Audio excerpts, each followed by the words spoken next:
Thank you. Thank you very much. Thank you. Everybody, please have a seat. Thank you very much. Thank you. Let me just begin by making a few acknowledgments. First of all, I've got some outstanding fathers here in the first row who aren't seeing their kids enough because I'm working them all the time. Three members of my cabinet, Secretary of the Treasury Tim Geithner, Attorney General Eric Holder, and Secretary of Commerce Gary Locke are here.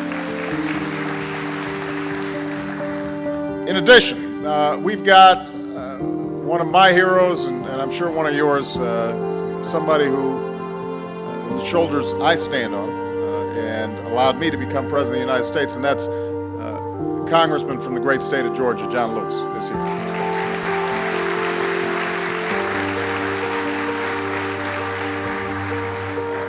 A fierce advocate on behalf of the District of Columbia, Congresswoman Eleanor Holmes Norton is here.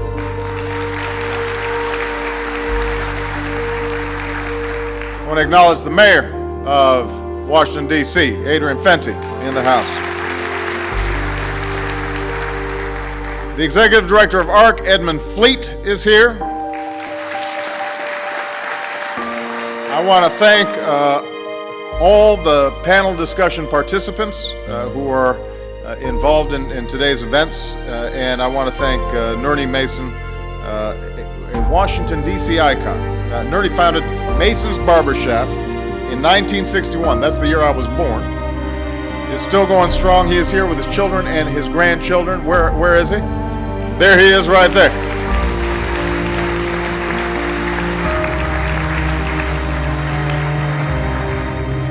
A little trim.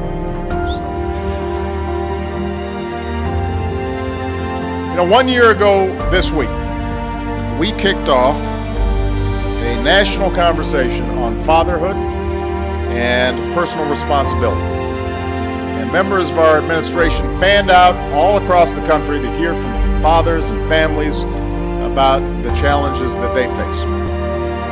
Secretary Arne Duncan, our Secretary of Education, held a discussion in New Hampshire about the link between fatherhood and educational achievement. Gary Locke talked to fathers in California about balancing the needs of their families with the demands of their jobs.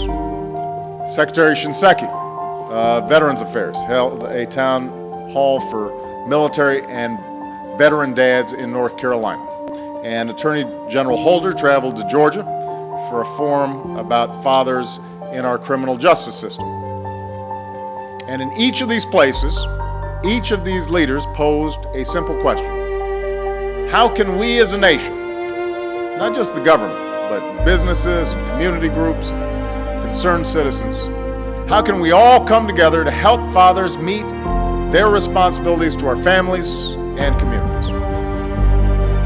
We did this because we know the vital role fathers play in the lives of our children. Fathers are our first teachers and coaches, or in my house, assistant teachers and assistant coaches to mom. But they're our mentors, our role models. They show us by the example they set the kind of people they want us to become. We also know that what too many fathers being absent means. Too many fathers missing from too many homes, missing from too many lives. We know that when fathers abandon their responsibilities, there's harm done to those kids. We know that children who grow up without a father are more likely to live in poverty. They're more likely to drop out of school. They're more likely to wind up in prison. They're more likely to abuse drugs and alcohol. They're more likely to run away from home. They're more likely to become teenage parents themselves. And I say all this as someone who grew up without a father in my own life. He left my family when I was 2 years old.